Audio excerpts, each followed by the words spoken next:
Good evening, madame and monsieur. Welcome to the Saturday Night Supper Club. My name is Reynald. I am your waiter of some repute. This is a small, informal little gathering of like-minded News-ees and the best thought provocateurs across the internet. Please, may we take your coat? Let us take you to your seat. We will allow you a moment or two to sit down, peruse the menu, and in the meanwhile, we'll have on our fine wait staff bring you a cocktail or adult beverage, as the case may be. So please sit down, enjoy yourself. We have some music playing in the background, and in the meanwhile, we shall all enjoy our time together. Excuse me, the management is calling my name. One moment. Reynald, get away from that customer! My shop! Good grief. I am so sorry about that, folks. I don't know where he is. Hi, how are you doing out there in internet land? My name is Brian Tripp, and I am the Porch Conservative. Welcome to the Saturday Night Supper Club, a little gathering of folks who are like-minded in their love of the movie, their love of the view, and they're willing to express both. We are on YouTube, we are on Rumble, we are on Twitter. So, actually, no, not Twitter, but I'll take care of next week. I'll explain later. Anyway, we're on YouTube and Rumble. Please do me a favor. If you haven't done it yet, send out a tweet, Gettr, a Gab, a Truth Social, wherever you are on social media. Tell people to get in here and let's hang out for a little while and talk about the movie. Good evening, themselves. Good evening. What is up, good sir? Good to see you. Welcome to the party. Yes.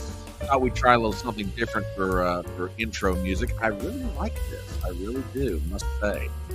Let's see what other comments do we have. We have a bunch of people already chiming in over there on Rumble, as I expected. Zippy's in the house. Let's see who all is here. Okay. Well, that ended quicker than I thought it would. Well, let's see. Zippy's in the house.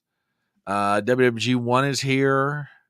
TBA is here, and everybody's chiming in already. Oh my goodness. Oh my goodness. Oh my goodness. Gypsy is here. There you go. Trump pointed to a group of Congress in the crowd at Grand Rapids rally night and called them sharks, huh? Oh, I got a feeling Trump's going to be having a lot more to say before it's all said and done. He might be playing nice right now, but yeah, I got a feeling the gloves are off. And the more we're finding out about what happened in Pennsylvania, he might be taking off the gloves, but look for some brass knuckles in his commentary before it's all said and done. So I want to thank you guys for being here tonight. And this is a bit of an unusual gathering. You guys know, first of all, I need to give you guys some apologies. And apology number one is for the fact that I wasn't able to do a live stream on Friday afternoon, but I am not going to lie to you at all. When I got to Friday at about 11 o'clock, the spirit was willing, but the flesh was weak. My body was like, boy, you're done.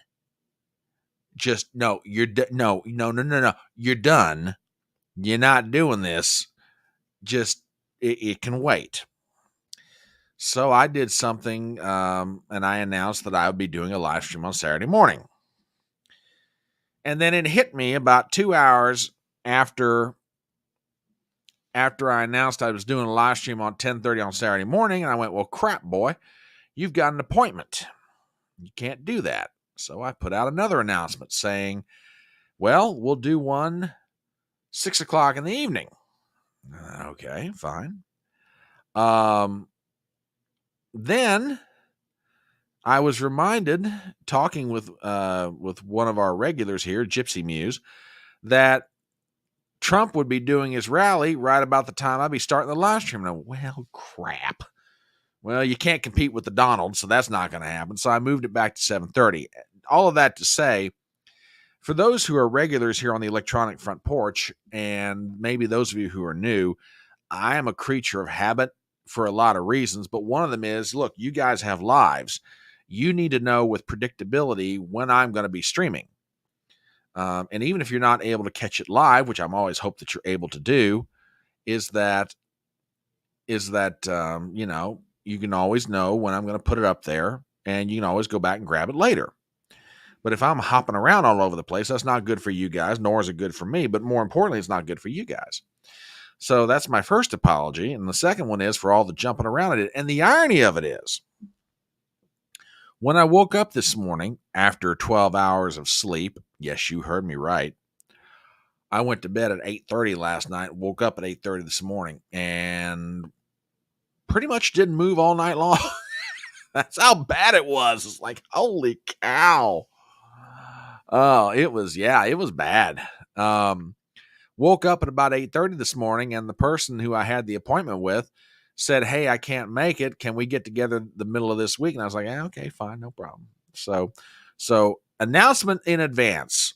Chatting on the porch for Wednesday night is postponed. So we'll be doing live streams Monday night, Tuesday night, and Thursday night. And then next Saturday, we're back up to schedule with Front Porch Brunch. But I wanted to do something for you guys because there has been some news breaking. I wanted to get together and talk about it with you guys. So I tried to think of something that might be, a fun way of doing it and a little something different than anything we've done before up to this point. And I have to toot my own horn. And normally I don't do this. I'm sure you guys saw the thumbnail that was for this live stream. And for having done that one on the spot and really fast, I thought it was really kind of cool. The original picture, and this one I will share with you guys. The original picture is actually of an actual place in North Hollywood, California from back in the day. It's called Larry Potter's Supper Club, 11345 Ventura Boulevard, North Hollywood. And when I saw the picture, I just fell in love with it. And I was like, that's it. That's what we're going to use for the thumbnail. And I was like, yep. It's perfect. I mean, it's got the little stage. It's got the old school linen and everything else. And I just thought, that is a heck of a picture to use for a thumbnail. So little creativity, little razzmatazz. We came up with the thumbnail. Like I say, I don't toot my horn often on my thumbnails, but I'm very proud of that one. Having done that, we have a message from the Gypsy. There will be a beautiful full moon tonight. It's called the Buck Moon. It's interesting, a Buck Moon. I wonder what significance that may have. But anyway, so we have all that going on. So like I say, welcome to the very first session of the Saturday Night Supper Club. Hopefully, if normally I'm going to do my best to keep my live streams at my normal time. So next Saturday, we'll be back at 10:30 a.m. Eastern Standard, God willing, barring something I don't know. And, but occasionally you never know. We might do a Saturday Night Supper Club as necessity brings it about. So we'll just tuck that thumbnail and the concept behind in the back of my head, along with all the other junk that's rattling around in there. And we'll do that again sometime. But right now, let's just dive into some stuff because we got about 2 or 3 topics that I want to go over. And some of it's really, really good. I mean, we haven't been together since the last night of the RNC, which took place Thursday. And I want to give a big shout out right now to Ruben Christopher Haynes, to Christian Watson, to Darius Simpson. I want to thank all those guys for co-hosting the last night with me. I especially want to thank Ruben. And good evening to the Right Honorable John McGarvey has joined the Supper Club this evening. Good evening, sir. I want to thank Ruben. He took time out of his schedule 4 straight nights to live stream with me. And let me tell you something. Ruben is a very good guy. Anything that you can do to help him spread the word about his channel, help him out in whatever ways you can. Ruben is a genuinely good dude and has got a big heart. And it's just an amazingly nice guy. Just amazingly nice guy. So a big shout out to him and to everybody else, but especially Ruben. Just really, I cannot thank him enough. He is wonderful as a broadcast partner to work with, and I cannot thank him enough. He's very talented, very smart, and very insightful. So with that, let's get to some highlights from the convention. We'll start first with Tucker Carlson's speech, which I thought was great. And I think that may be the very first time I've ever heard him speak at a political convention. Obviously, he's not going to speak at the Democrat convention, but definitely the first time at the Republican convention that I can ever remember. But anyway, we have his remarks. So, folks, do me a favor and let me know, as always, give me a sound check because the microphone quality at the supper club may or may not be all that good, but that's kind of dependent upon you. This runs about a minute, worth every bit of it because it's Tucker. So do me a favor, check this out, and we'll comment on it. Antifa came to my house. The Democratic Party's militia. Okay, I was at work. It was obvious when I was at work because it was public. My wife was home alone. They tried to come in through the front door. They terrorized her. She hid in our pantry. It was on television. It was horrible, actually. It was, I'm not whining about it. I wasn't getting shot in the face, but it wrecked our day. And the next morning, we're lying in bed, and the phone rings for my wife, and it's Donald Trump, who's not like a regular text buddy of Donald Trump's. She picks it up. Hello?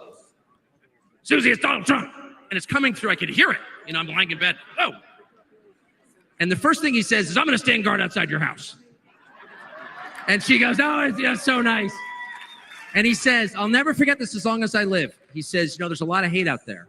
And she said, there is, Mr. President. And then he says, but there's a lot of love. There's a lot of love. And, I tell you what, I will say this. There were a lot of themes of this convention, and there's a bunch of them that came through. One of them is unity. I don't think, and I'm not saying this to hype what is or oversell what the reality of a situation has become, but I'll tell you what, I don't think I can remember the Republican Party being this unified in a very long time.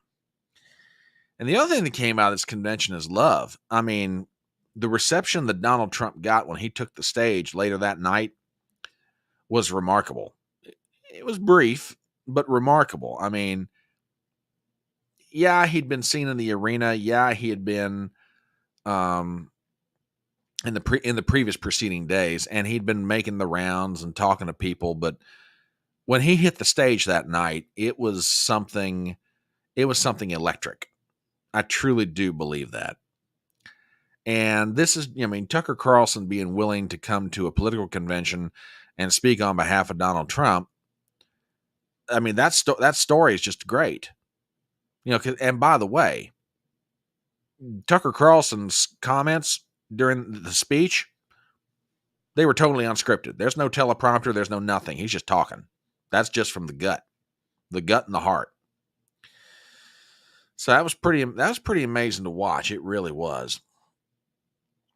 Now we move next to somebody who, under normal circumstances, you would never expect him to see him at a political convention.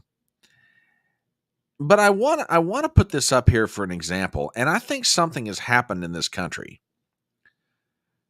It had already started happening before the convention. And it had actually started happening before last Saturday in Butler, Pennsylvania. But the assassination attempt on the life of former President Trump has accelerated a trend. I want y'all to think about this, and you tell me if I'm wrong. I'm just giving you my take on it. Prior to last Saturday, and if you go all the way back to 2015 and 2016, there was a very quiet support of Donald Trump. Because let's be honest about it. Trump was anything but a politician, okay? Donald Trump would say all the wrong things. He'd be politically incorrect. He would offend everybody. He wouldn't do the right political protocol, at least in the minds of some people anyway.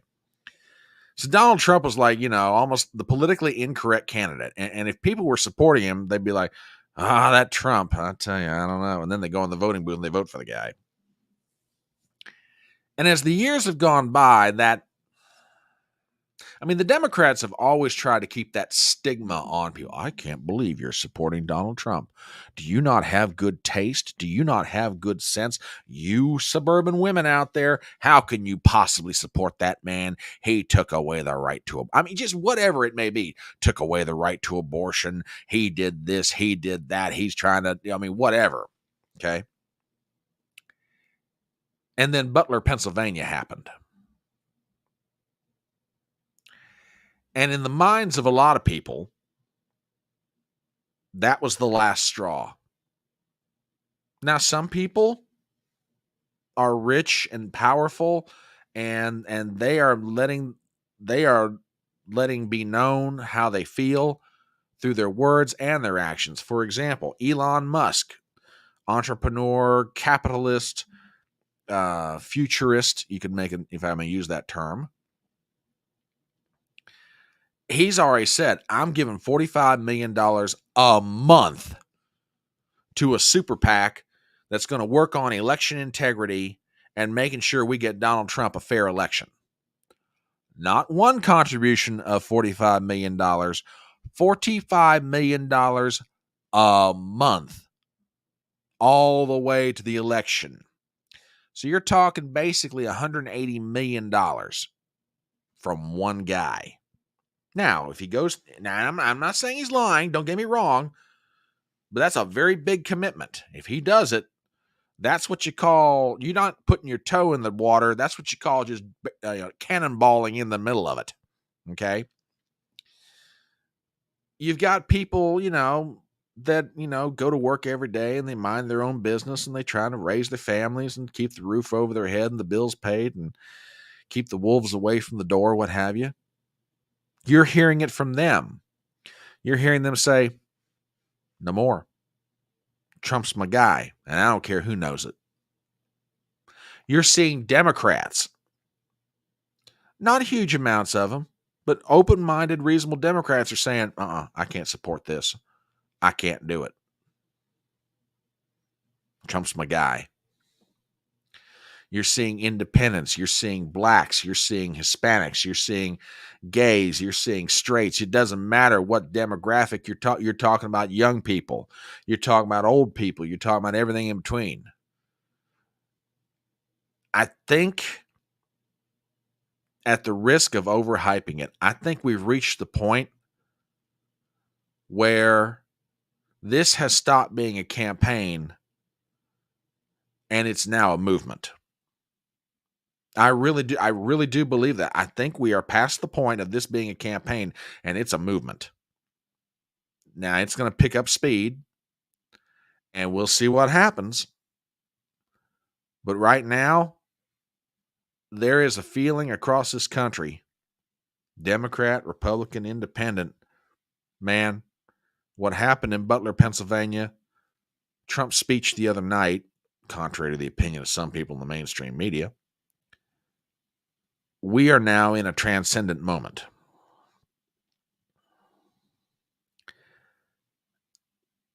It is an extraordinary time to be alive. I know you guys hear me, regulars here to the Electronic Front Porch hear me say this all the time, but it's true. We've reached a transcendent moment.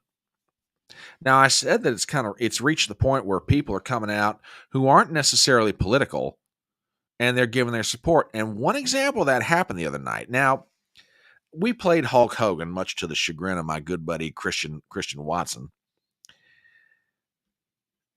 And I get it. You hear Hulk Hogan, you think, he's being the wrestler, he's being the entertainer, he's being everything else. But he said something in his remarks that kind of backs up my theory. And I want to play a smidgen of what he said. Not all of it, but, we're past the point where he's ripped off the shirt. So, for all you 80s fans, you may be a little disappointed with this clip, but you'll get over it. Anyway, I want you to hear this because, like I said, he says something that kind of backs up the working theory I've got. You know something, Trumpites? I didn't come here as Hulk Hogan, but I just had to give you a little taste. My name is Terry Bollea. And as an entertainer, I love you too. And as an entertainer, I tried to stay out of politics. But after everything that's happened to our country over the past 4 years and everything that happened last weekend, I can no longer stay silent. And that sentiment. Now again, this is Hulk Hogan, aka Terry Bollea. Okay, Hulk Hogan's been around the world more times than I can count. Been in more countries than I'd ever think about. Has talked to more people. Has signed. I mean, just famous in a pop culture sense beyond all imagination. But by his own admission, he stayed out of politics. Okay, like a lot of people, regardless of what profession they're in.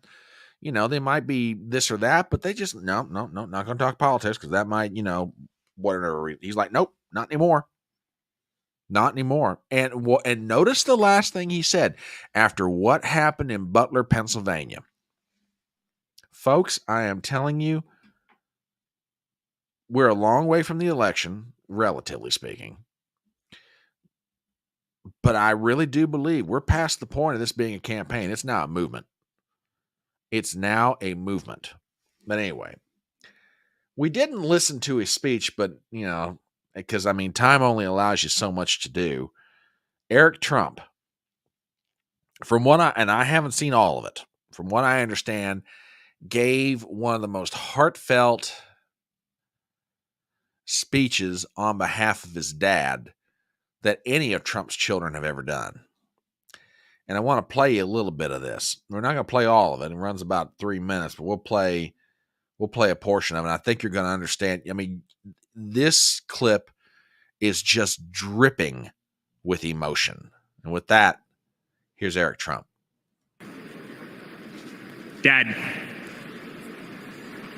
5 days ago, Laura, Luke, Carolina, and I held our breath as we saw blood pour across your face. By the grace of God, divine intervention, and your guardian angels above, you survived.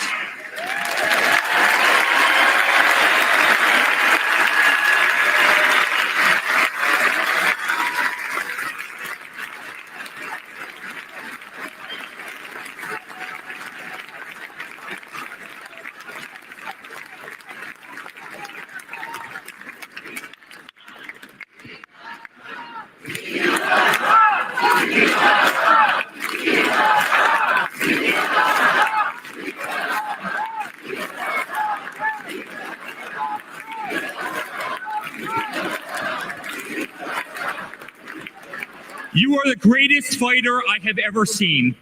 You are strong, you are full of life, and you are unapologetic. Your optimism is contagious. Your backbone is unbreakable. Your conviction to fight for what is right and against all that is wrong is truly next level.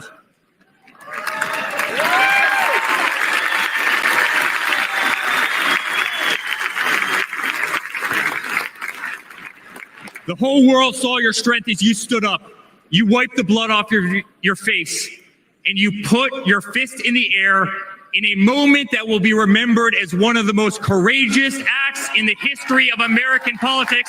You shouted, "Fight, fight, fight!" I'm sorry. There's no fakery in what that young man did. None. Don't get me wrong. I think all of Donald Trump's children love him, and I've never read anything that tells me that they don't.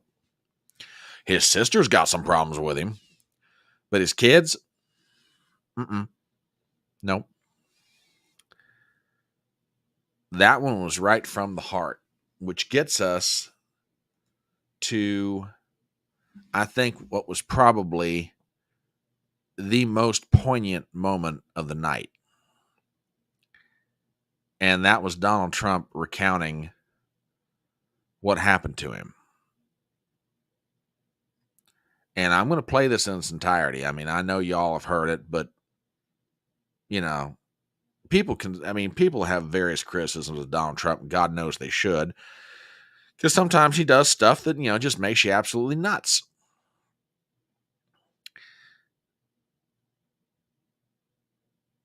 But when it comes to being a storyteller and giving you the emotion of what happened, what he did the other night, I'm not going to say that the other night was his finest speech. There have been others. I think for that moment, it was the best speech he could have possibly given. But he did something that was extraordinary. I mean, I made the comment the other night when the speaker gets your attention in such a way that the whole room goes dead silent, you've got him in the palm of your hand. Now, this runs about 2 minutes, 45 seconds. If you want to get up and move around or you got stuff, that's fine. I get it. This is going to run long. I'm not going to interrupt this. I'm not going to do it because this deserves its own, let it speak for itself. So with that, this is Donald Trump during his acceptance speech at the Republican National Convention. As you already know, the assassin's bullet came within a quarter of an inch of taking my life. So many people have asked me, what happened? Tell us what happened, please. And therefore, I will tell you exactly what happened. And you'll never hear it from me a second time because it's actually too painful to tell. It was a warm, beautiful day in the early evening in Butler Township in the great Commonwealth of Pennsylvania. Music was loudly playing and the campaign was doing really well. I went to the stage and the crowd was cheering wildly. Everybody was happy. I began speaking very strongly, powerfully, and happily because I was discussing the great job my administration did on immigration at the southern border. We were very proud of it.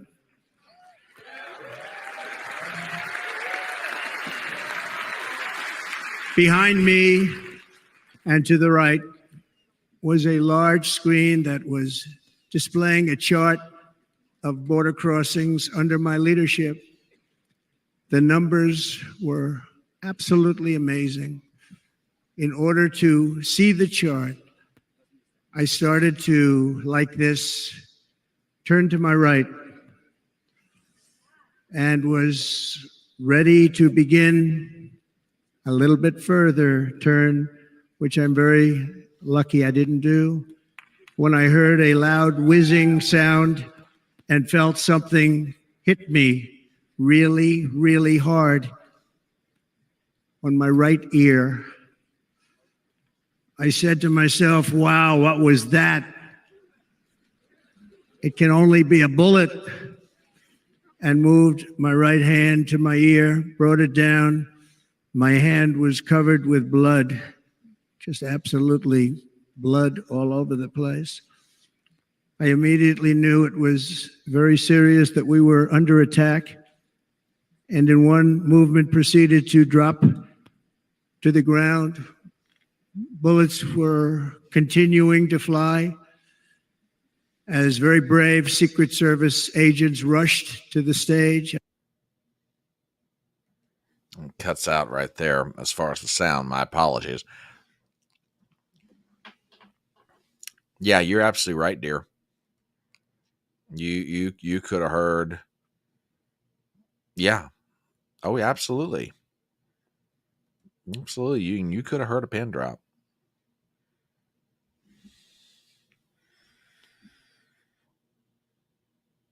Imagine what it's like.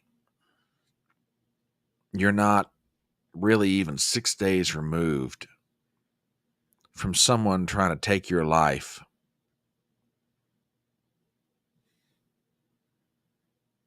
And you go in front of a crowd of people and you tell the story of what happened. Now, I don't care who you are. I don't care if you're Donald Trump or anybody in between. That's got to be one of the most emotional things you could possibly do, because you are literally recounting to an entire nation that's watching you by television and to everybody in the hall exactly what happened. You're telling everyone how someone tried to take your life and what you felt in those moments and what it was like. I mean, I'll never be able to prove it. I'll probably never have a conversation with a man to be able to say, it's this or it's that. Sir, what was it like?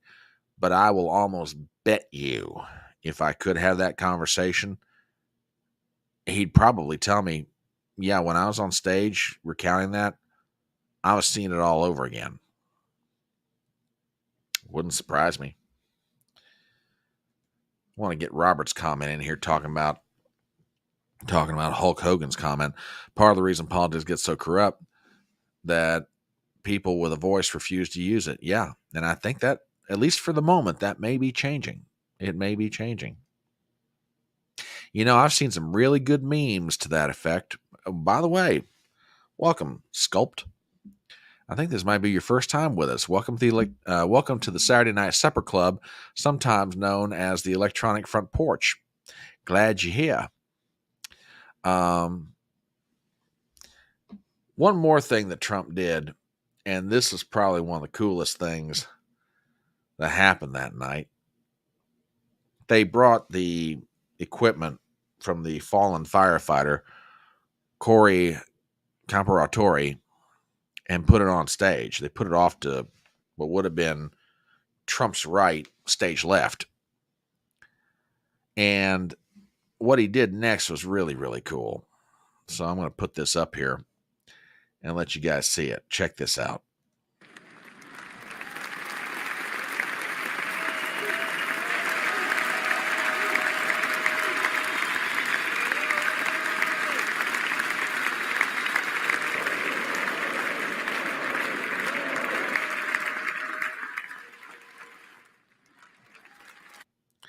He basically walked, for those of you who may not have seen it, he basically walked over after talking a good bit about Mr. Camperatori,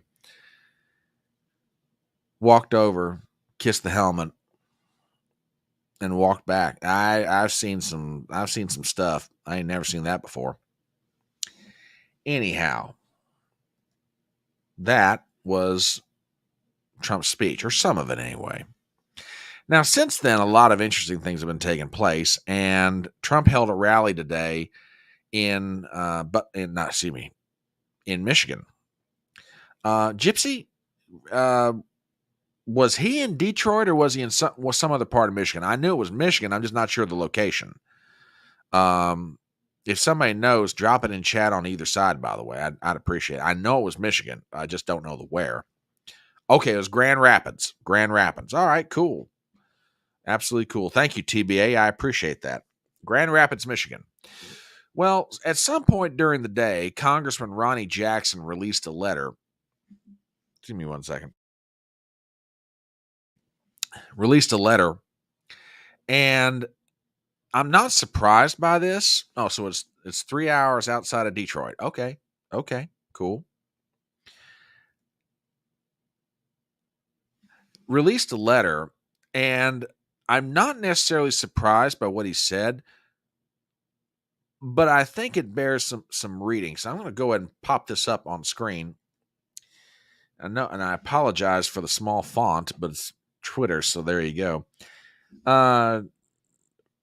Memorandum for Concerned Citizens of the United States from Ronnie L. Jackson, MD, former physician to the president. And he's also a congressman from Texas, by the way. Subject: update on the health of President Donald J. Trump. As a former appointed physician to the President of the United States, Donald J. Trump, I was naturally very concerned, as was the entire world, about his well-being after the assassination attempt on his life. As such, I met him in Bedminster, New Jersey late that evening to personally check on him and offer my assistance in any way possible. I've been with President Trump since that time, which would have been last Saturday, the 13th till now, and I evaluated and treated his wound daily. He is doing well. As reported and witnessed by the entire world, he sustained a gunshot wound to the right ear from a high-powered rifle used by a would-be assassin, which we'll get into some of that a little bit later. The bullet passed, coming less than a quarter of an inch from entering his head. Now, I want you to think about that, folks. That much. A quarter of an inch. Just that much. Anyway, back to the letter. Quarter of an inch from entering his head and struck the top of his right ear. The bullet track produced a 2-centimeter wide wound that extended down the cartilaginous surface of the ear. There was significant initial bleeding, followed by marked swelling of the entire upper ear. The swelling has since resolved, and the wound is beginning to granulate and heal properly. Based on the highly vascular nature of the ear, there is still intermittent bleeding requiring a dressing to be placed. Given the broad and blunt nature of the wound itself, no sutures were required. The president was initially treated by the medical staff at Butler Memorial Hospital in Butler, Pennsylvania, who did an excellent job of evaluating him and treating his wound. I want to thank them for their outstanding care. They provided a thorough evaluation for additional injuries that included a CT of his head. He will have further evaluations, including a comprehensive hearing exam, as needed. He will follow up with his primary care physician as directed by the doctors that initially evaluated him. In summary, former President Trump is doing well, and he is recovering as expected from the gunshot wound sustained last Saturday afternoon. I am extremely thankful that his life was spared. It's an absolute miracle he wasn't killed. I am headed to the rally in Grand Rapids, Michigan with President Trump now, and I will remain at his side throughout the weekend to provide any medical assistance he needs.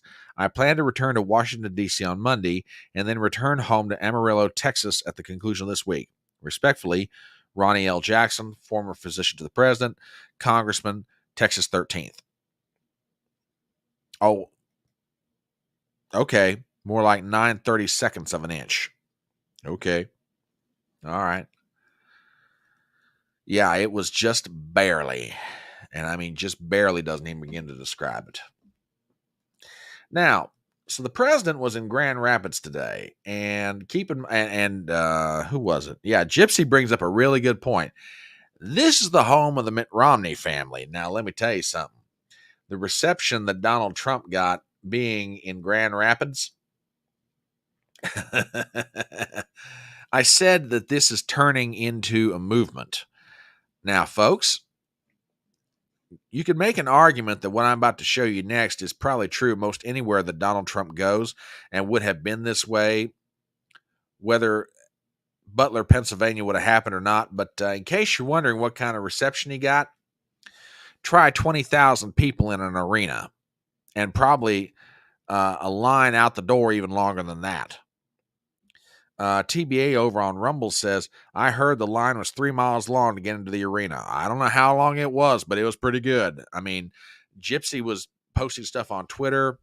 As you might expect, the great Benny Johnson was posting stuff as well. Yeah, it was big. It was absolutely big. But that's a picture from Chris LaSavita, who's the co-manager for the Trump campaign. He got up in the grand, way up in the balcony of that place.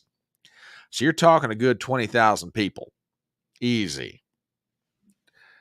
Now, beyond that, he was greeted with a hero's welcome. I can't play the music lest I get in trouble with YouTube, but I will let you check this out. He comes in, and I'm serious, he is absolutely just, the roof comes off the place. Yeah, I mean, Robert, you're absolutely right. That arena was packed full. So, let's see. I think, now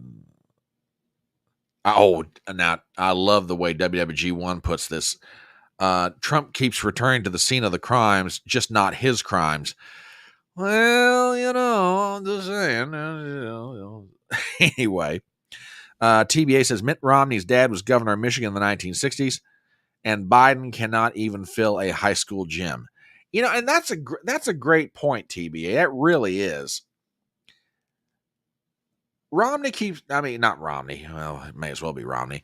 Biden keeps talking about all these these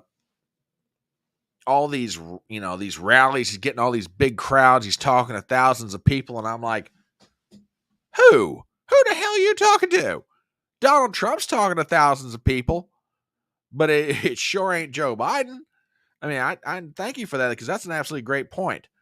And yeah, this is true too. Trump not being able to have the rallies in 2020 hurt him. Yeah, I agree with that.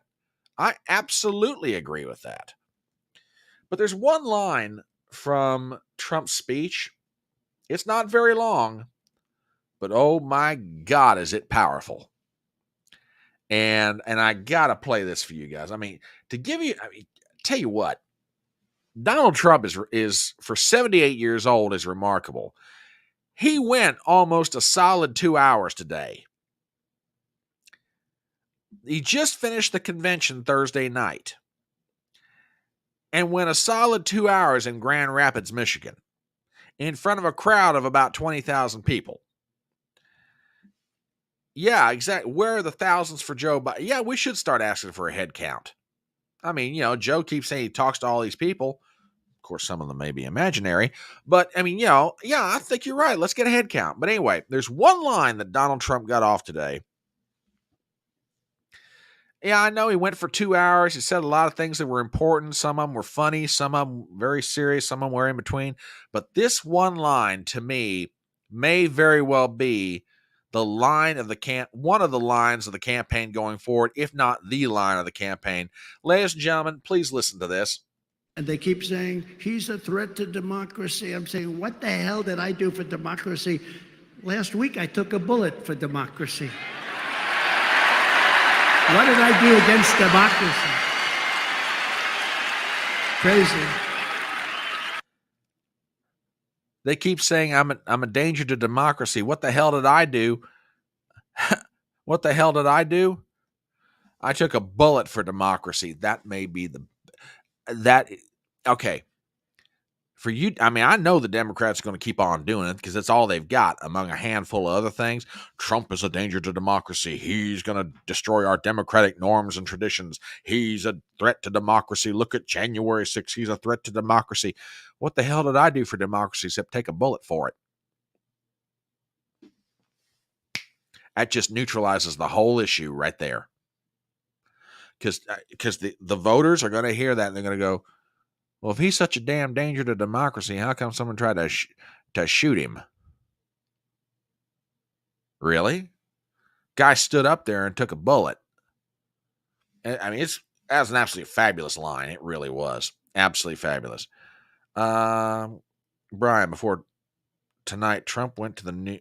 Oh, really? He did? Okay. I had heard that the Secret Service was like trying to keep him from doing it. But I'll take you at your word. I trust you more than I do the media. That's for daggone sure. Yeah, it is a bar. Yeah. They say I'm a threat to democracy. What the hell did I do except take a bullet for democracy? Yeah, it is. It's TBA. You're right. It is a great line. And it's probably one of the best argument neutralizers you're ever going to get. It really is. All right, tell you what, it's about 8:15 on a Saturday night. Welcome to the Saturday Night Supper Club. My name is Brian Trippett. I am the proprietor of this little soiree that we are gathered at. I want to thank everybody who's with us over on Rumble and on YouTube, and for those maybe who are here for their very first time, which sculpt some. Glad to have you here, and please consider coming on back.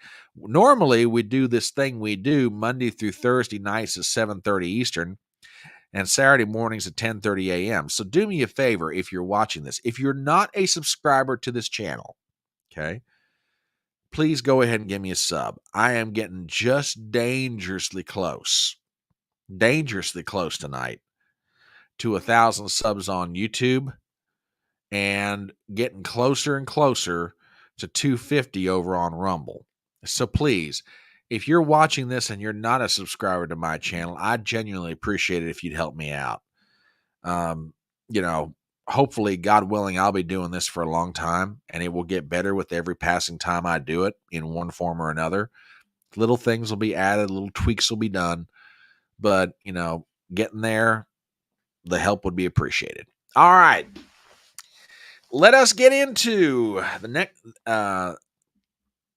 next subject matter of the evening. Will he stay or will he go? Which is what we're calling it these days, the ongoing saga that is the Joe Biden presidential campaign. And folks, we've had some news break today that when I heard it, I thought, well, this is how desperate the Democrats are getting. They're going back to the groove yard of forgotten favorites. We'll get to that momentarily. We start with a unpublished, well, I shouldn't say unpublished, with a tweet. Doesn't necessarily have a news article backing it up, but I'm not surprised by this in the slightest. Breaking. Reports are emerging that Joe Biden is pissed at the pressure being coordinated against him to drop out by Barack Obama and Nancy Pelosi. Sources say he feels betrayed, like they're kicking him while he's down. Joe and his crooked family might actually defy the Democrat puppet masters, and I'm loving it. Biden's ego will single-handedly destroy the Democrat Party. I hope Joe takes down everybody with him if they succeed. Now, as I said, that's a comment without an article from the media backing it up. But I don't think that is too far afield. Ever since really, let's call it 2 weeks ago, there has been a quiet movement inside the Democrat Party to get Joe to voluntarily step aside after that disaster of a debate on June 27th. Now, Biden's had two major interviews since then, one with George Stephanopoulos of ABC News, the other with Lester Holt of NBC News. He also had an interview on BET. I forget the name of the reporter. And none of that is really doing anything to assuage fears. He also had the news conference at the end of the NATO summit. Made some slip-ups there, calling President Zelensky President Putin and saying Vice President Trump instead of Vice President Harris. He's having good moments. He's having bad moments in these interviews, but none of it is doing anything to make Democrats any happier. Well, it went from being a quiet campaign, as you know, to now people are dropping names in the press. You have Adam Schiff, who's a Senate Democrat, who's a candidate out in California. He's a current congressman as well. Adam Schiff is coming out saying, I think it's time for Joe Biden to step aside. Big-time Democrat fundraisers like George Clooney are doing op-eds in the New York Times saying he ought to step aside. You got Nancy Pelosi, according to reports, having meetings with Biden saying, look, with the polling numbers, Biden's sitting there going, I don't believe it. And they're trying to get somebody else involved in this, Joe Donlin in particular. Yeah, I mean, you have now upwards of 20-plus congressmen, Democrats, publicly calling for Biden to get out of the race. You've got several senators, Sherrod Brown of Ohio, John Tester of Montana. You've got Peter Welch of Vermont. You've got everybody in the Democrat Party trying to get him out. According to Politico, Schumer's having meetings with him. Hakeem Jeffries is having meetings with him. And yet, I said the other day, I said what we have here is a race. I'm starting to rethink that comparison. I think this is more akin to a siege. This is a siege of a castle, Castle Biden.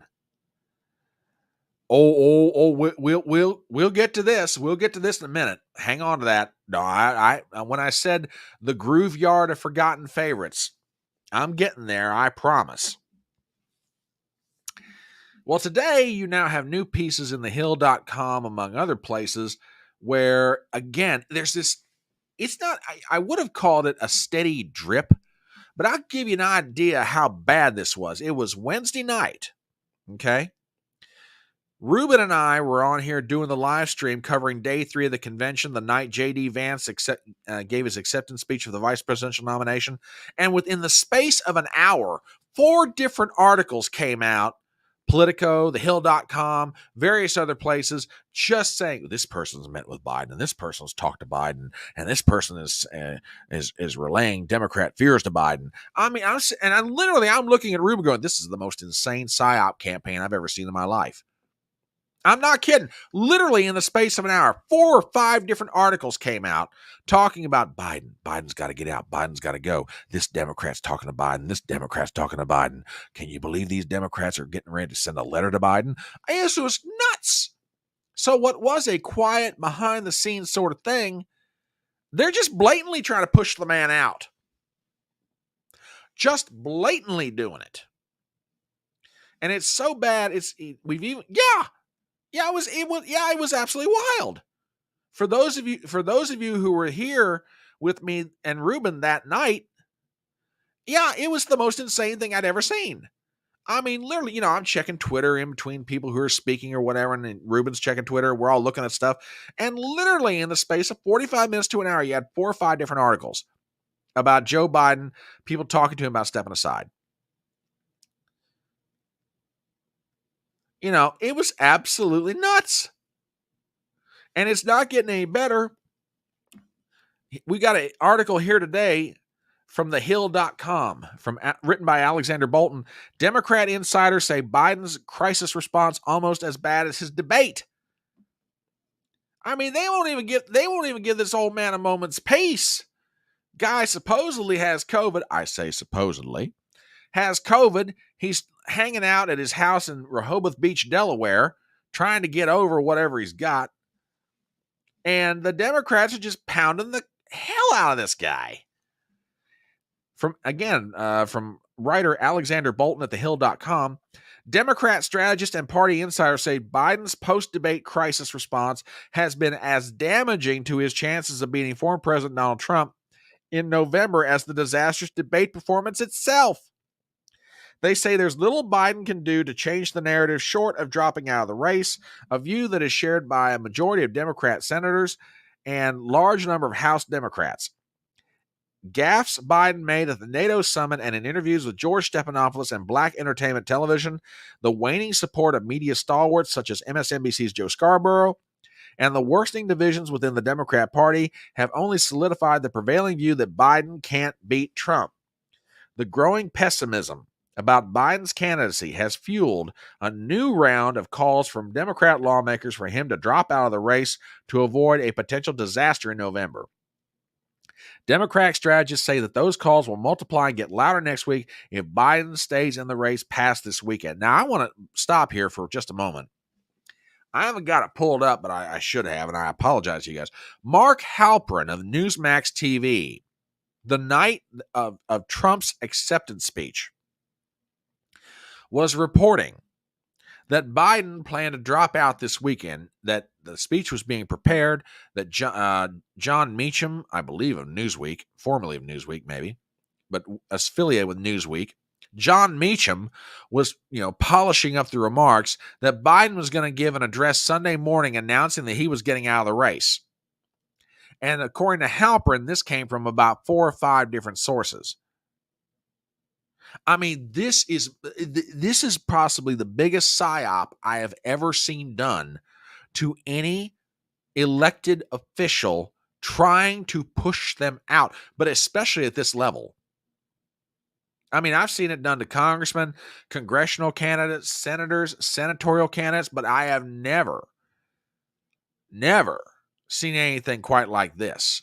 The presumptive nominee of one of the major political parties in this country, who also happens to be the incumbent president of the United States, on the eve of being renominated by his party at the 11th hour, 59 minutes, and 45-second mark, certain elements of his political party are trying to push him out. This is the most insane thing I have ever watched.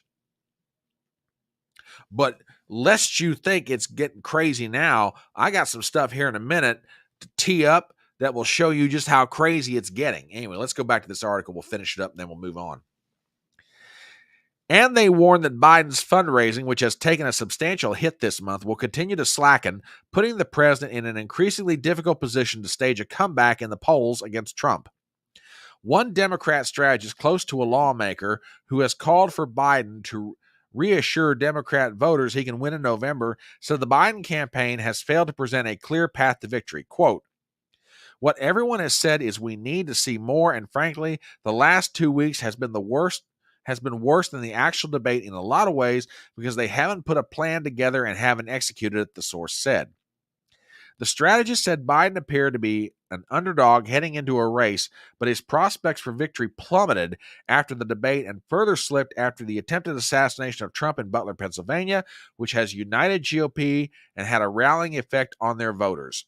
The source said, quote, "A big piece of this is the money," and warned that donors aren't just freezing the Biden campaign, they're freezing everybody out, noting that not only major donors have withheld contributions, but the grassroots online money is slow as well. Democrat senators and House members last week said Biden's exclusive interview with Stephanopoulos shortly after the debate did little to move the needle and included several cringeworthy moments, such as when Biden couldn't quite remember if he watched a recording of the debate afterwards and dodged a question about whether he would undergo an independent cognitive examination. And that source in the story brings up a valid point. I haven't seen the numbers yet. We've still got, 11 days to go to the end of July. But do not be surprised at all if come the end of this month, or maybe the first week of August, when the fundraising numbers for July come out, don't be shocked at all if Biden's taken a big hit. Because, there have been various reports that donors are absolutely withholding money, in part to try to get him out. Ladies and gentlemen, this is just as much a siege now as it is a race. Inside the castle, you've got King Joe, Queen Jill, Prince Hunter, and the rest of the royal court, however many of them are left at this point. And on the outside, you got the pitchforks and torches in the hands of Pelosi, Obama, Schumer, Hakeem Jeffries, Adam Schiff, and everybody else in the Democrat Party. This is nuts. This is absolutely insane. But we will go on, because I said a moment ago that the Democrats are reaching back into the graveyard of forgotten favorites. Lest you think things are crazy enough now, folks, just get ready, because this is now starting to float around the internet. That's right, ladies and gentlemen. All of a sudden, everybody's starting to see Hillary Clinton for president stuff popping up in this news source, that news source, on Twitter. It's trending. Gypsy mentioned it a moment ago. Oh, yeah. Rumor has it Hillary wants back in. Now, tell me that I have got, let me find it here. Hang on. Oh, yep, I do have it. Great. I got a place. Now, you guys think I'm crazy. Well, you've always thought I was crazy, but laying that aside for a moment, okay? This thing with Hillary is starting to get legs. We turn to the legendary Alex Jones. And you gotta love it. Folks, he's been hearing the same thing we're reading about, which we'll get to in just a moment, but I'm going to play this for you. Take a listen. All right, folks, it's Saturday night, and we saw the Hill, all the news reporting Hillary set to replace Joe Biden. I called Roger Stone, I called other sources. They said, yeah, that's the word. They're really going to try to replace Joe Biden in Chicago with Hillary Clinton, with all of her criminal activity, all of her background, all of this. So they are literally involved in a Democrat civil war, a power struggle over what puppet gets control. Biden had a closed election. He had a closed primary.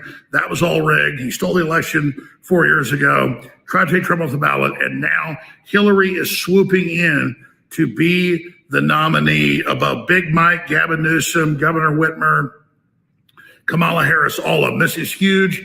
It's all over the news. They're actually going to try to do this. Is how arrogant and crazy they are. So Hillary Clinton thinks, with the deep state behind her, that she's going to be there because they want her. She wants World War III with Russia.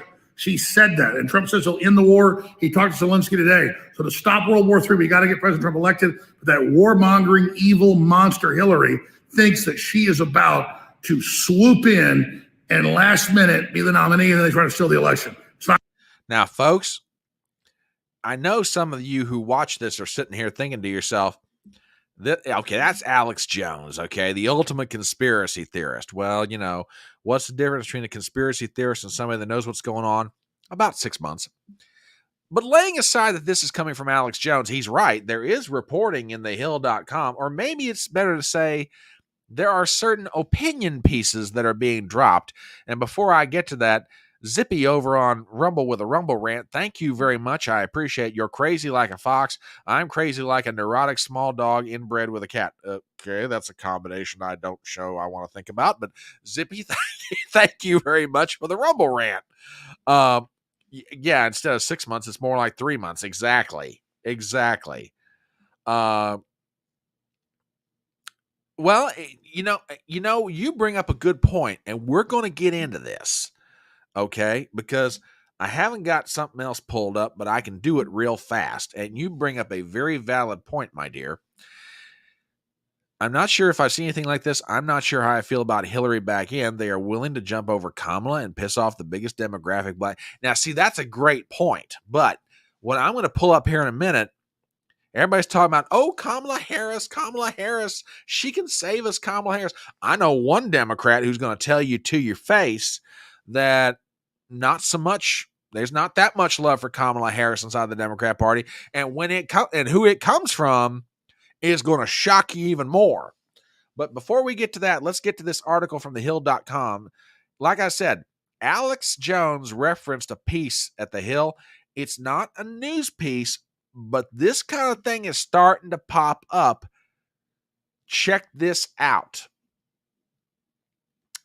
Ready for round 2. Why we need Hillary more than ever. From Pablo Ohana, we have the following. But who? The strongest argument against replacing Joe Biden as the 2024 Democrat nominee is the notion that no suitable successor exists. But there is a successor, and not just a good one, but one of the most qualified people ever to run for office, Hillary Rodham Clinton. For what feels like longer than 2 weeks, we have publicly and endlessly debated about Biden's candidacy. Democrats have repeatedly called on him to make a decision. It is damaging, divisive, and only serves to further improve Donald Trump's chances. I have ferociously defended Biden in the past and demanded that Democrats fall in line behind our guy, but we need to put this debate to bed. If Biden is to yield the arena, we must consider why Clinton is not just a fitting champion to take up the mantle, but perhaps the mightiest of them all. Oh my God. Look, dude, listen, Pablo, I'm wearing sandals. I do not have shit kickers on. And if you're going to spread that much manure that thoroughly, at least have the good decency to warn me first so I can put on the appropriate shoes so I don't step in as much of it as you're putting out. Mother of God. Anyway, back to the article. Let's get this out of the way first. Clinton is younger than both Biden and Trump. Given the current furor over age, this is not a trivial fact. Energy and stamina are equated with capability. Well, old Pablo, I hate to remind you of something, but our good friend Gypsy points this out. Remember that incident outside the United Nations in New York City where Hillary Clinton had people on either side of her, and literally, if they had not caught her at the arms and dragged her into the van, Hillary Clinton would have fallen flat on the concrete with no explanation as to what happened to her. Okay? None. To this day, there's never been a good explanation of what happened to Hillary Clinton. Oh, it was heat stroke. Oh, she was overheated. Yet, really? Really? That's your explanation. Anyway, back to this article. Clinton is a ready-made replacement. She possesses an unparalleled resume and an unmatched depth of experience. She has consistently redefined the roles that she has served in, from Secretary of State and U.S. Senator to First Lady and Children's Defense Fund attorney. Her extensive background in domestic and international affairs is not just impressive. At a time when global politics are increasingly volatile and complex, her experience is priceless. Her continued advocacy for children's rights and health care, a topic of ever-increasing importance post-pandemic, adds another layer of appeal. Critics will be quick to point to the 2016 controversies, which range from emails to, well, mostly emails, but these attacks are tired and exhaustively investigated, and she's been cleared of all charges. Donald Trump has not. No, Pablo, you can't use that argument. You cannot use that argument. You can't sit there and say one of them's been cleared of and Donald Trump hasn't. Donald Trump is cleared of everything related to Russiagate. He's being slowly but surely cleared of everything now. So that whole, she's been cleared of everything? No, they just chose not to prosecute. Give me a break, dude. So yeah, now we've got the tanned, rested, and ready Hillary and 24 campaigns out there. Good God. This is insane. Now again, I am not saying that Alex Jones or Roger Stone or anybody else is wrong. I mean, they've got people they talk to, that are more plugged in than I am. Are they wrong? No. Would I be surprised? No. But in all of this, there is one big problem. And I came across an article today, and I want to read part of this to you guys. Remember what I said, that this is what's going on between Joe Biden and the Democrat Party is a race, and now I've come to qualify it as a siege. I saw an article in Politico today, and I just dropped it on both sides, on Rumble and on Twitter, that's written by one of my favorite writers, and we referenced one of his articles recently from Politico, Jeff Greenfield, an old-timer who goes back all the ways to the days of Bobby Kennedy in '68. Okay. This guy has been around CBS News, ABC News, CNN, did another stint one more time at CBS News. Now just sort of, still got his fingers in the pie, but, not as busy as he used to be, but busy enough he keeps himself busy by writing articles. And he's written probably one of the best articles explaining why the situation with the Democrat Party exists as far as Joe is concerned. Now, before I get to this, let me state my position on all this. Right now, there are rumors flying around everywhere. Am I going to talk about it? Sure, I'm going to talk about it. I'm a guy on social media. I cover politics. I cover culture. I cover anything I find interesting. And right now, I find this interesting. So yes, I'm going to talk about it. Do I necessarily put a whole lot of stock in it? I'm going to tell you what I said the other night, and I stand by it. Until I see Joe Biden walk to the podium and I hear it come off of his lips that he's getting out of this race, I don't believe anything else I'm reading. I don't necessarily believe anything else I'm hearing. I gotta see it to believe it. I gotta hear it to believe it. Now, there's a reason why I feel that way beyond just, typical West Virginia contrariness. I said that this is a race and it's a siege. But in the race and in the siege, Joe Biden has all of the advantages. Remember, 90+% of the delegates that will attend the DNC convention in Chicago are pledged to Biden. The chairman of the DNC is handpicked by Biden. I would argue probably most of the officials in the DNC, if they weren't directly picked by Jamie Harrison, Biden's own handpicked man, I'll almost guarantee you Biden or his people had a hand in selecting the staff that makes up the Democrat National Committee. So Joe's got the delegates, he's got the DNC, and more importantly, he's got the money. Exactly. He holds all the cards. Now, the article I'm going to show you explains why Joe has the advantages he does and what some of the rules are that work to his benefit. Now, this article is going to, Greenfield's going to kind of go back and forth on this himself because he's trying to give a balanced presentation. I'm not going to read the whole thing. I'm going to read the part of it that I won't say, I'm not trying to cherry pick this, but I'm trying to show you why it is. Joe's got all the cards here. All right. So with that, to Politico. Joe Biden, Kamala Harris, or someone else. The convention rules might decide. The rules determine who gets the nomination. Article by Jeff Greenfield, we have the following. It's been decades since America last witnessed an actual contested convention, so it's easy to forget something important as Democrats barrel toward a possible convention fight next month. The most intense and critical battles always happen before the ballots were cast for the candidates. The nominally boring convention business that only C-SPAN junkies watch has historically revealed which contenders would ultimately prevail. It was a fight over credentials and which state delegations would be seated that gave Dwight Eisenhower his victory over Robert Taft in 1952. It was a fight over platform issues. Should the party repudiate the John Birch Society that demonstrated Barry Goldwater's conquest in 1964?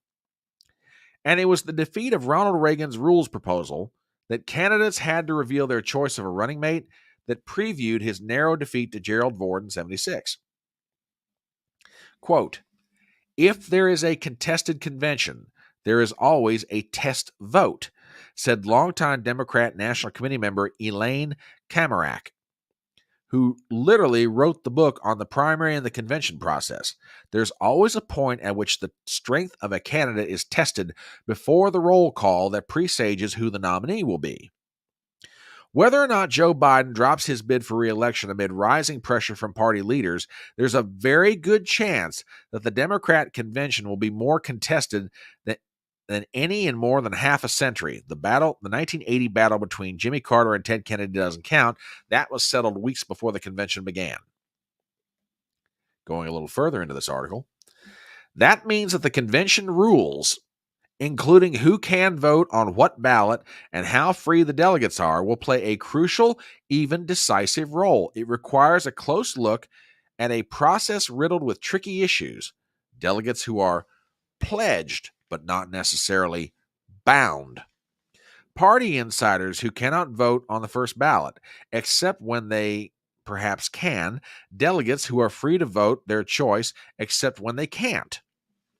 And all of those factors will lead to different outcomes depending on whether the convention will see an embattled president fighting a serious challenge for his renomination, or a convention that must choose a successor to a president who has chosen to stand down.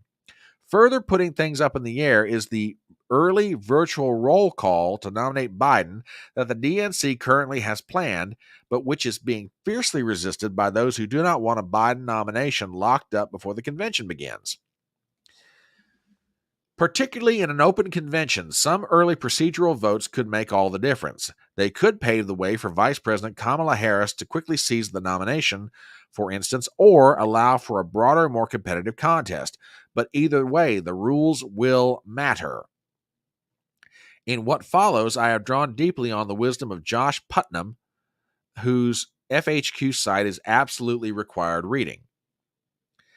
If Biden is in the fight, the president could come to the convention with would come to the convention with 3,896 pledged delegates, chosen in primaries and caucuses where he faced no real opposition, representing over 90% of the elected delegates. That does not include some 700 automatic superdelegates, members of the House and Senate, governors, state party chairs, and DNC members. These superdelegates are not permitted to vote on the first ballot unless it's determined that one candidate has an absolute majority of pledged delegates, which Biden will obviously have. Well, so what? If every superdelegate refused to vote for Biden, those pledged delegates for the president would presumably nominate him overwhelmingly. Except those pledged delegates are not actually required to vote for him. Now, that's an interesting twist when I read that this afternoon. Okay? I have always been under the assumption that if they're pledged, that automatically means they're locked in. But Greenfield's going to go on to show that may not be the case. But he's also going to show why it may not matter either. But let's get back to this article. A brief excursion into history. In 1980, Jimmy Carter had a majority of the delegates, but his camp was very concerned that Ted Kennedy would persuade a critical mass to defect. So they proposed a rule enabling the Carter campaign to remove and replace any delegate who tried to go back on his pledge. The so-called bind and yank rule was passed, and any effort to stage a final comeback from the Kennedy campaign was finished. But 4 years later, the Democrats changed their minds, recognizing the possibility that some event, an illness, a scandal, might just cause a change of heart. Democrats instead adopted Rule 13J, which says, quote, delegates elected to the National Convention pledged to a presidential candidate shall in all good conscience reflect the sentiments of those who elected them. End of quote. That rule is still in effect, and it gives these elected delegates more than enough running room to drop their support for Biden.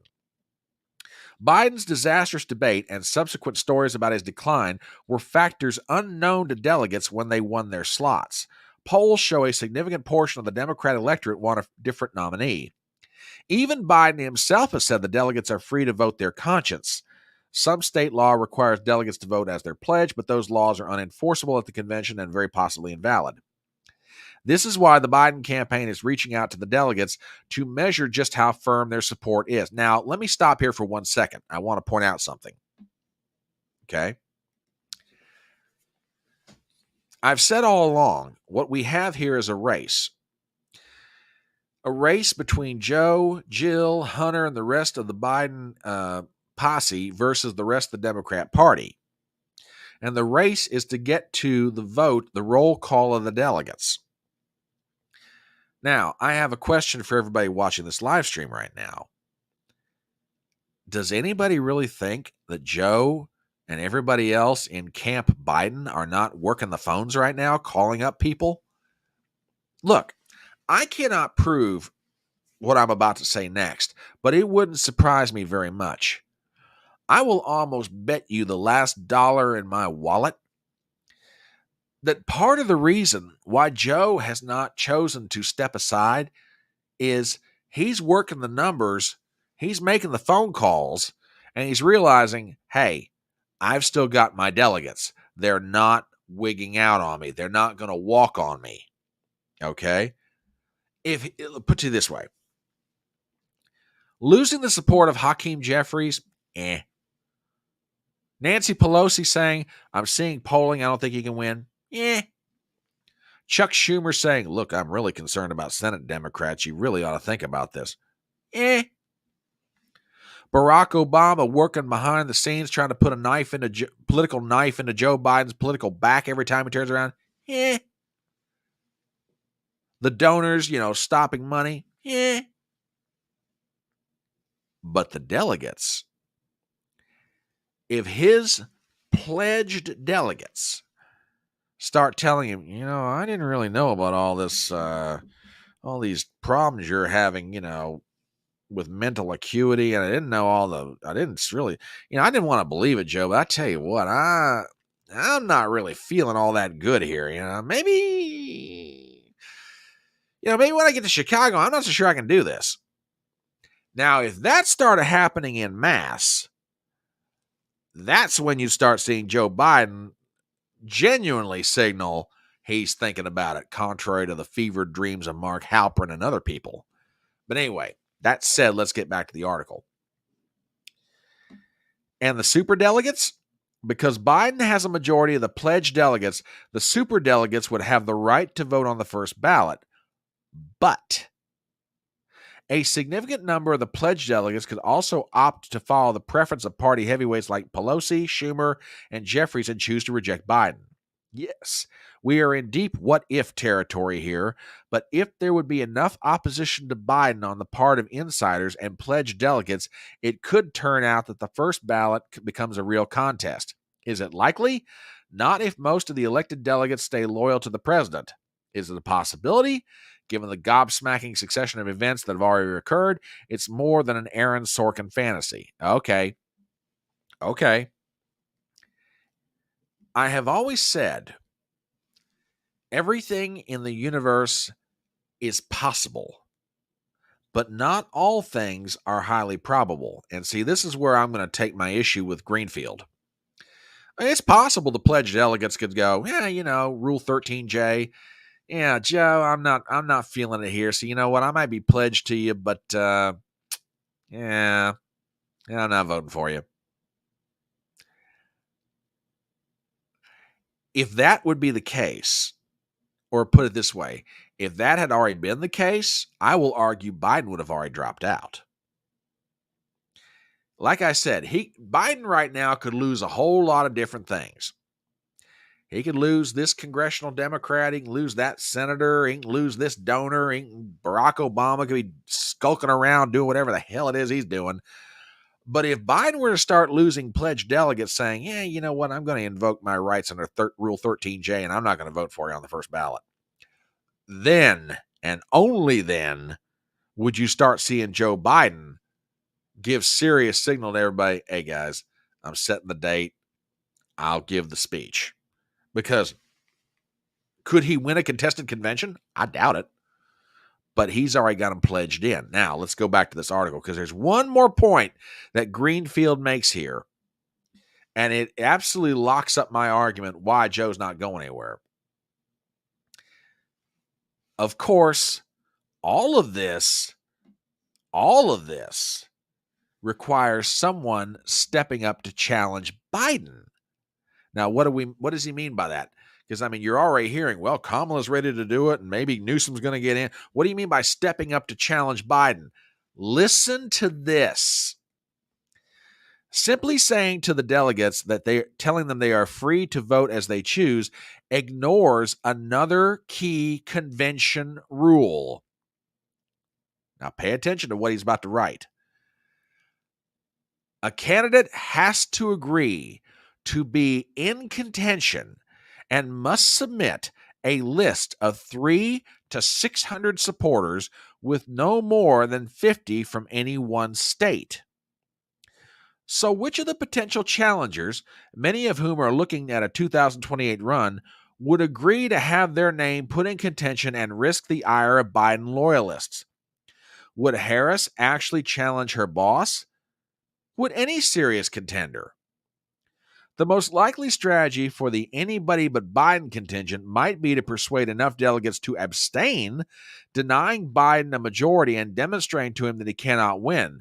To put it mildly, that is a tough road. See, you can't beat somebody with nobody. And this, to me, is the coup de grace of the argument. So let's talk about this for a minute. Okay, so you got this Rule 13J that Greenfield mentions that says, the delegates should always make it a point to try to vote the rumors of, or I should say the wishes of those who have voted them as a convention delegate. In Greenfield's interpretation, although I do disagree with him slightly, the rules basically says, okay, you need to stay as close to the wishes of those who voted for you as possible. Greenfield seems to be of the belief that frees up the delegates to vote however their conscience tells them, which means they can look at Joe and go, hey, Joe, I love you. You've been a good stalwart for the party. You've been a loyal war horse, but it's time to put you out to pasture, buddy. I can't vote for you. That said, in order for that to really become viable, remember the other part of this. There has to be a candidate in contention with Biden on the first ballot. In other words, somebody has to declare themselves to be a candidate challenging Biden on the first ballot. And remember what the rule says. They've got to have a list of 300 to 600 supporters and no more than 50 from each state, which kind of makes sense. In other words, the California delegation can't get together 600 of them and say, hey, we want you to challenge this guy. No. You got to have something from everywhere. Okay. So at least 300 people willing to say, yep, we back this person. We want them to challenge Joe Biden. Well, if nobody steps up, what do you do? What do you do? Now, he's right. They could abstain. I don't see that happening. So that's why I'm saying Joe's got all the cards here.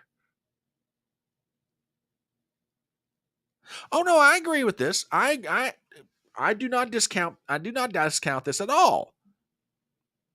I don't discount it.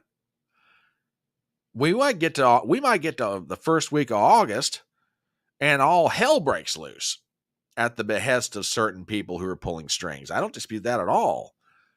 But if all things standing being equal, Joe's got the nomination. All he's got to do is wait. Wait and work the phones, baby. In this case, you're not dialing for dollars, you're dialing for votes. You're making sure that your delegates are locked in. Hang on a minute. I want to check something real quick.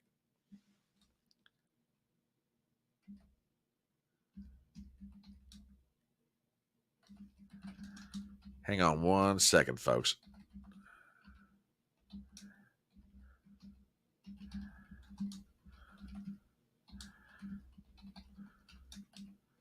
One moment. I'm almost done. I'm hoping that this thing gives me my answer really fast.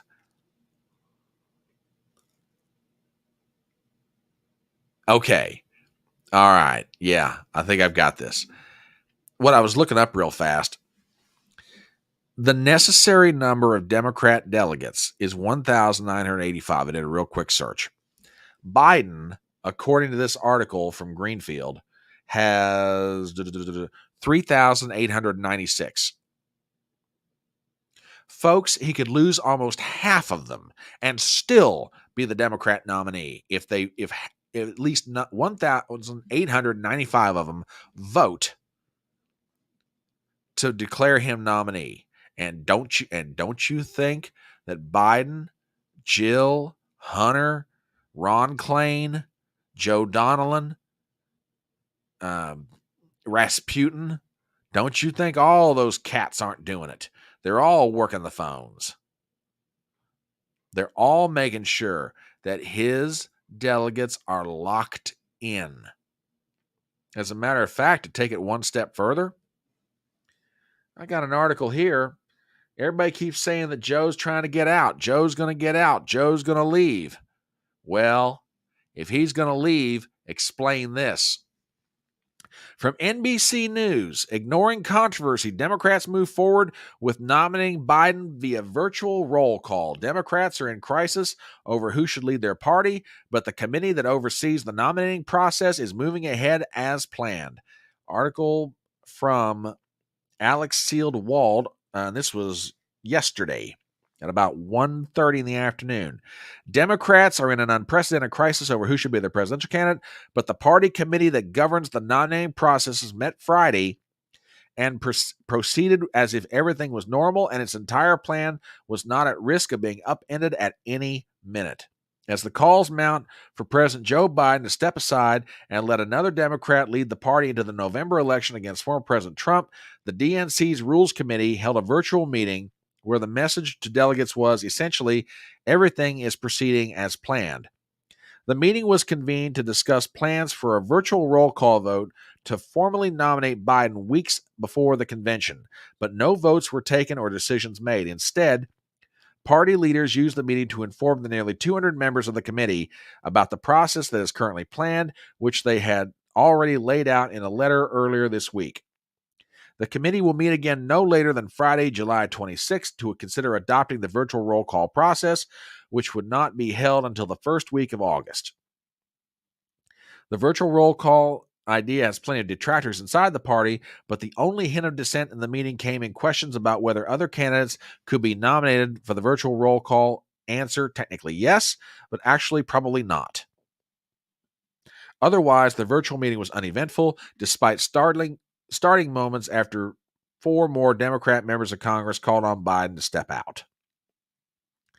Party leaders like Democrat National Committee Chair Jamie Harrison spoke repeatedly about his excitement to renominate President Joe Biden and Vice President Kamala Harris and to promote the Biden-Harris ticket.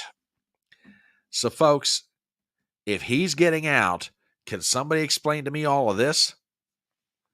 And if you don't like that, if there are you Democrats watching this live stream and you know who you are, you know you watch my live stream, you just don't want to admit it to your friends.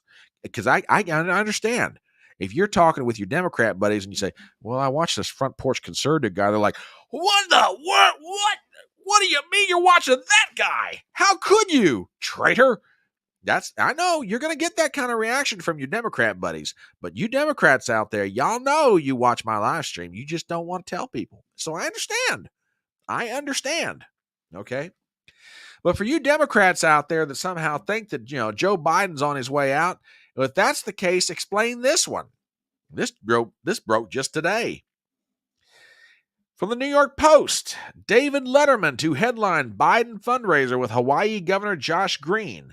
Article by Rich Calder and John Levine. This was about 1 o'clock this afternoon. We have the following. Former late-night funny man David Letterman will headline a fundraiser for President Biden in Martha's Vineyard, even as a growing din of Democrats line up to push him out of the race for the White House.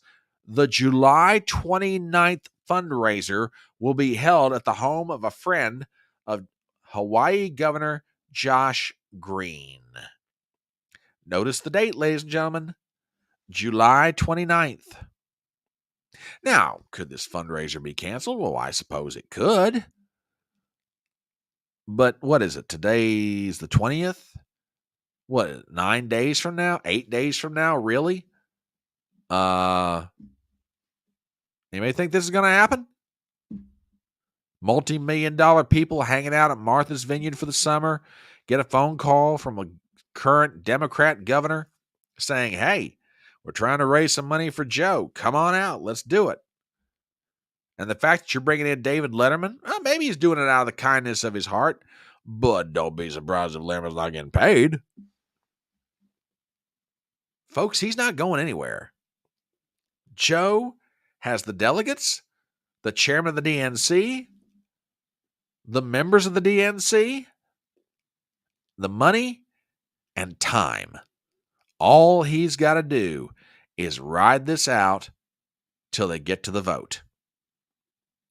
And in between then, the sound you're going to hear is hello. Hey, it's Scranton Joe. How you doing out there? You still with me, right? I still got you. You're okay? All right, that's good. I'll see you in Chicago. Yeah, we're going to kick his ass. Talk to you later.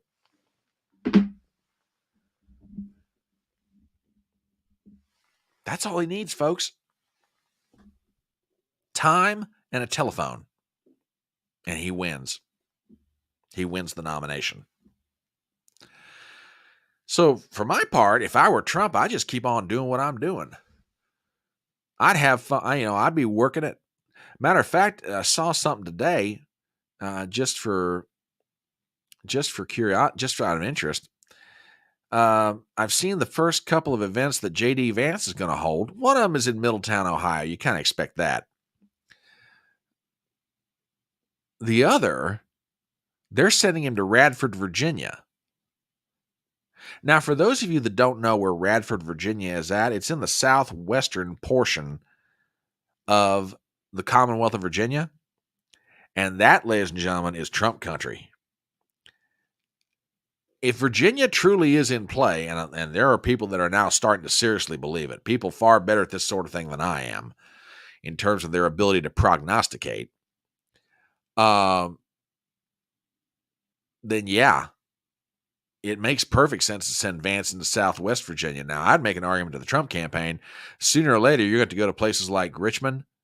You're going to have to go up north to Loudoun County. You're going to go down to Chesapeake Bay.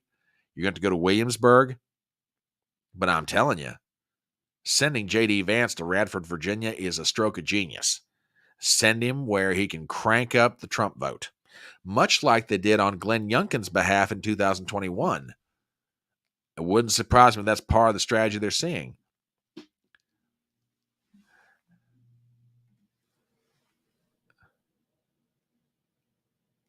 That's interesting. That is interesting. Okay. Yeah. And you know what? You might be absolutely right. You might be absolutely right. I get it. Personally, I think he stays in. To me, he's got no reason to get out. I tell you what, if this happens, it will be the first real open convention for the Democrat Party since 1968. And there are two things that everybody remembers about the 68 convention. Number one, it was a complete, unadulterated shit show. And second, it was in Chicago. All right. Let us shift gears to our last topic of the night, but before we do, a real quick commercial. For everybody out there watching this live stream, and that includes you Democrats, you know you do.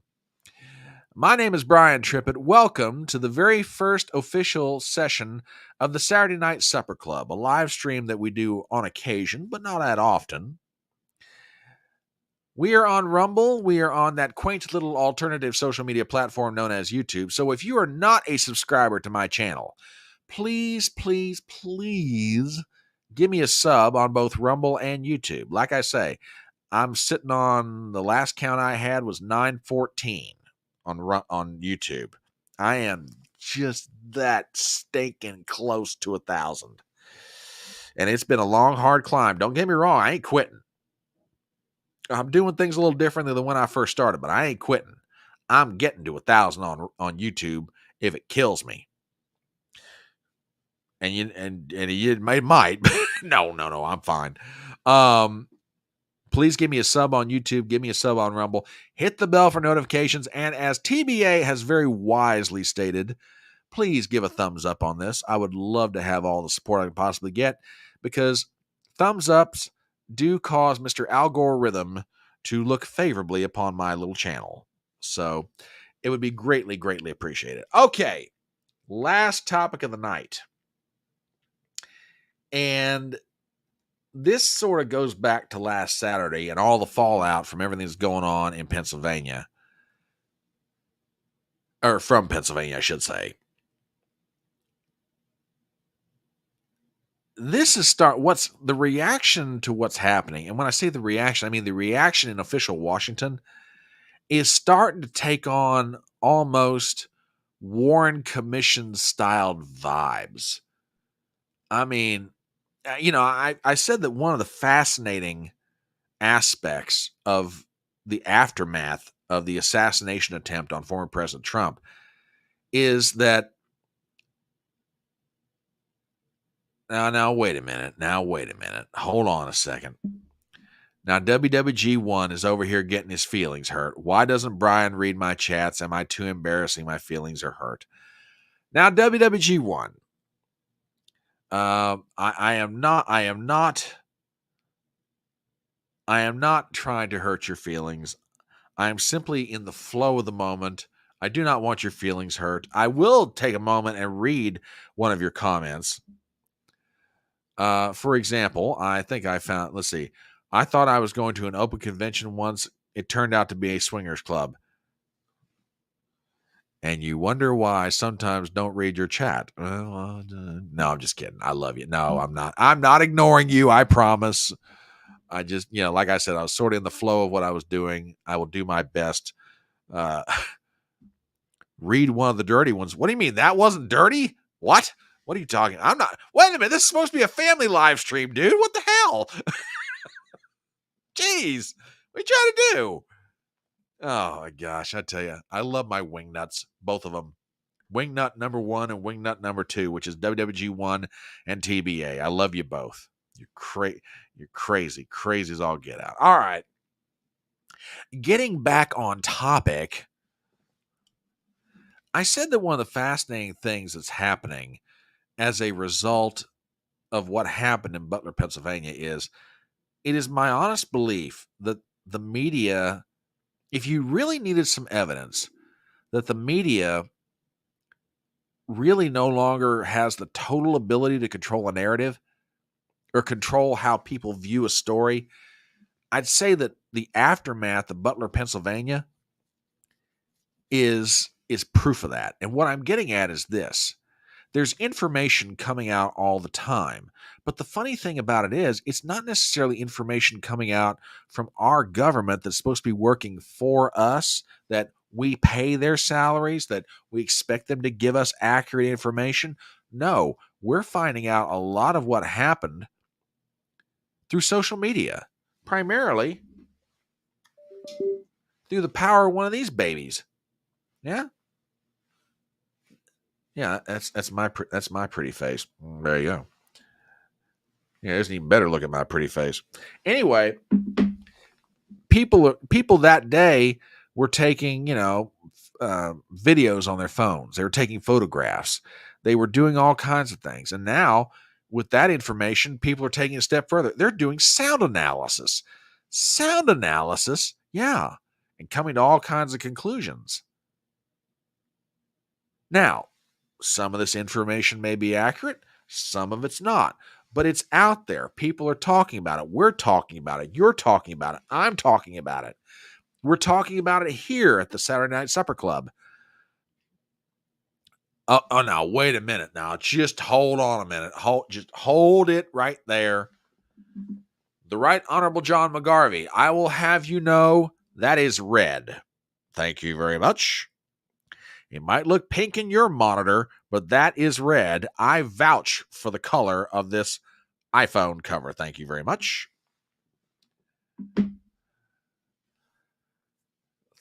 Don't worry, I love you. I know you're giving me grief. Zippy over on Rumble with a Rumble rant says, I are not a wingnut. Zippy said, Zippy, you are one of the wingnuts. Here, I'll tell you what. I officially knight you, Sir Zippy of the Order of the Wingnut. So, congratulations. You are knighted, Sir Zippy. You are a wingnut. I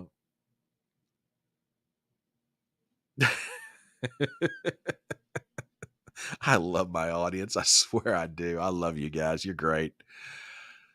But yeah, we are. WWG1 says, our ranks are growing. You guys are awesome. Anyway, information's being put out there because of social media. You're talking about it. I'm talking about it. We're gathered here talking about it. You're talking about it with your friends in other different venues. We're finding out things. Now, like I say, some of this information might wind up being accurate. Some of it might not be accurate.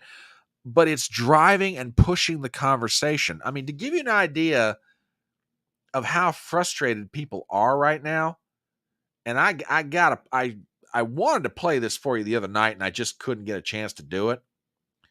But I want to show you how bad it's getting for the deep state. Stop that. There were 3 different senators who ran down Secret Service Director Kim Cheadle at the Republican National Convention. Marsha Blackburn was one. John Barrasso of Wyoming was another. And I think, Lankford of Oklahoma was in this picture. But they're trying to get information out of her. And I'm going to show you this. They were at one point just chasing her down. Okay. Do me a favor and check. I'll put the volume back up on this. Check this out.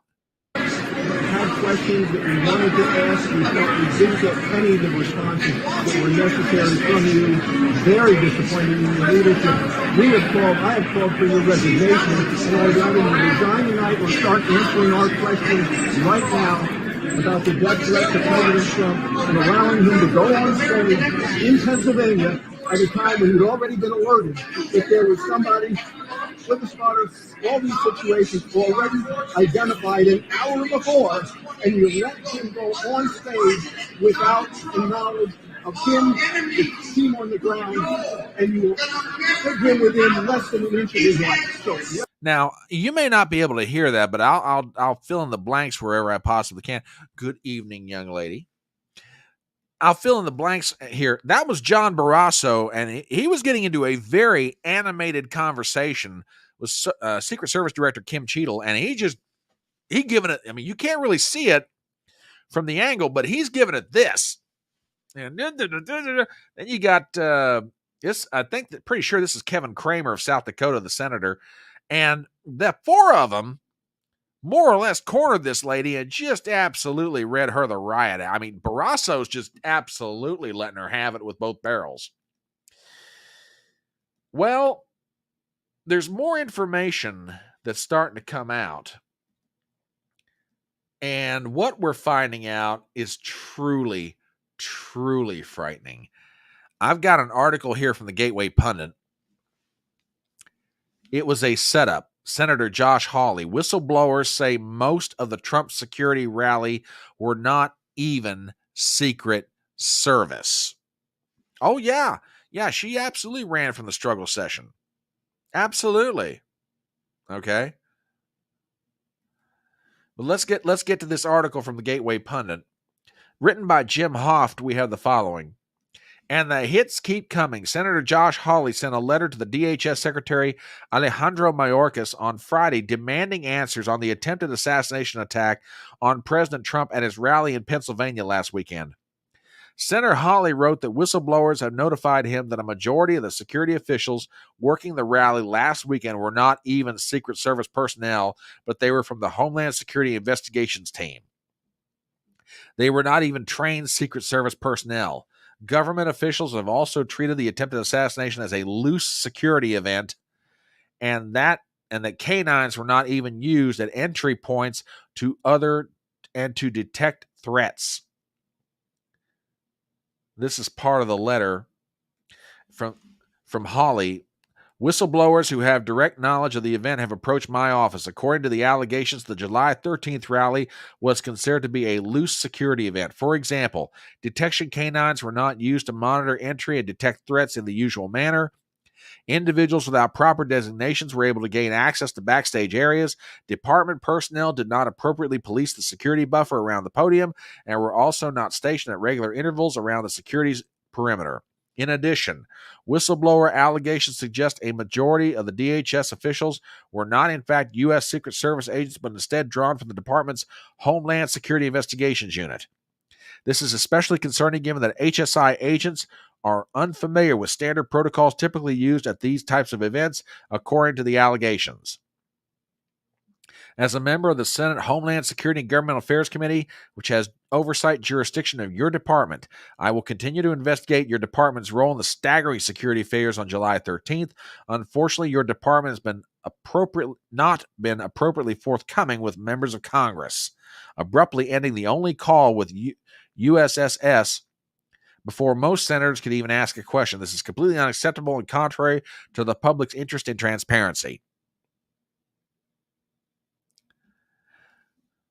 Yeah, so folks, people are coming forward. They're telling what they know, and it's not good. Here's another one that's just absolutely mind-boggling. Okay? Just mind-boggling.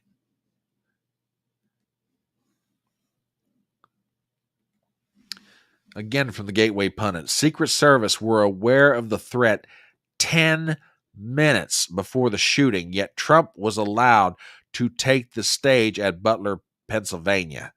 Director Cheadle admits to mistakes and gaps. Now catch with this. Secret Service was made aware 10 minutes before Trump ever walked up on stage. Hey, by the way, guys, we got a threat out here. We do not have this thing contained. Now, under normal circumstances,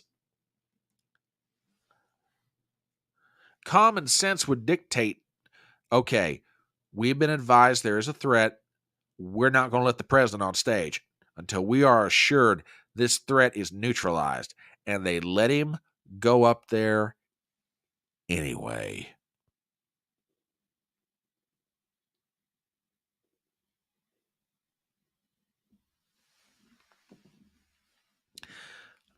Folks, I've told you guys, I'm being very judicious in what I will say and what I will not say about this.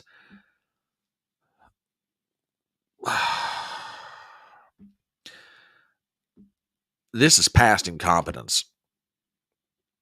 This is way past incompetence.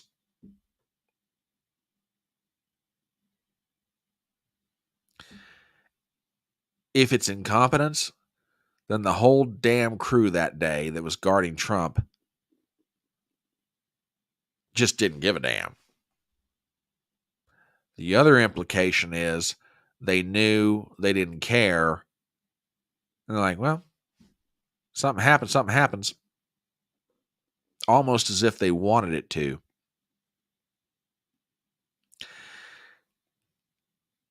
And I've sort of been in the they wanted it to now camp for probably a good 4 or 5 days, the more I'm finding out.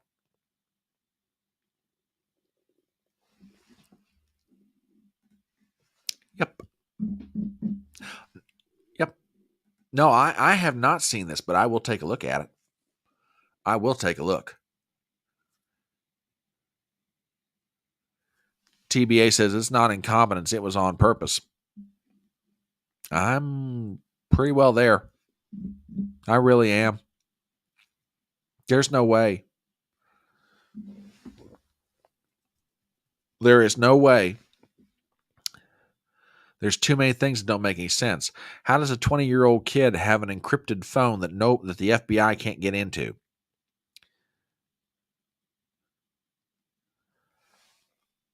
Why are we not hearing from the parents of this kid? Now, don't get me wrong. They've lost their son. But we're not hearing anything from the parents. And again, we have a lone gunman, a 20-year-old kid who managed to get past every piece of security. Yeah, and here's another one, and I don't have the story pulled up on it, but it was reported today. This kid was flying a drone over the site the day of the event, and the Secret Service had no drones available. None. None at all. Absolutely crazy.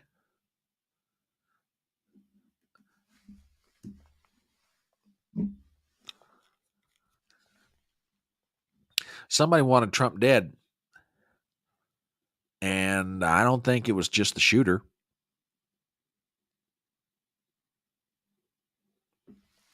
And with that, folks, we're going to go ahead and bring it to a conclusion this evening. This is as I said, our first session of the Saturday Night Supper Club. Yeah, maybe he did borrow the drone from the Secret Service. Who knows? Excuse me, Mr. Secret Service agent, can I borrow that remote control there? It looks like you're using a drone. Sure, son, go right ahead. What are you going to use it for? Well, I could tell you, but I'd probably have to, you'd probably not like it very much. Anyway, folks, I want to thank you for joining me for this very special live stream this Saturday night. And again, my apologies for all the confusion over the past couple of days about when we were going to be doing this, etc. But I want to thank everybody who's been here. Zippy, TBA, WWG1, Gypsy, Small Time, Robert, Tesla, M169, Jolie, all y'all, John McGarvey, Sculpt some. Like I say, there's new people coming to the electronic front porch all the time. And it's great to have you guys here. And for everybody who's been here from the very beginning, God bless all of you. It's been a load of fun and still continues to be a load of fun. Anyhow, you guys have a life. I have a life. Oh, well, thank you. Yes, the supper club had the kitchen at the supper club just opened up tonight, so I think the staff back there did a very good job. Do appreciate it. We are going to be back Monday evening, 7:30 Eastern, for Chatting on the Porch, which will give us a day or so to even further recharge the batteries, gather up new information, new news, do our best to bring it to you guys in a fun and entertaining sort of way. So in the meanwhile, finish up those cocktails, put down those last hors d'oeuvres, enjoy your time in the club. Your host is going to step off stage right, and otherwise enjoy the rest of his Saturday night. Anyway, I love you guys. Thank you very much for being here. We will be back Monday night, 7:30 Eastern. In the meanwhile, subscribe to the channel on YouTube and Rumble. Hit the thumbs up. Hit the bell for notification in both places. I want to make sure you guys are fully aware every time we start to do something around here. In the meanwhile, you guys have a great night and be good.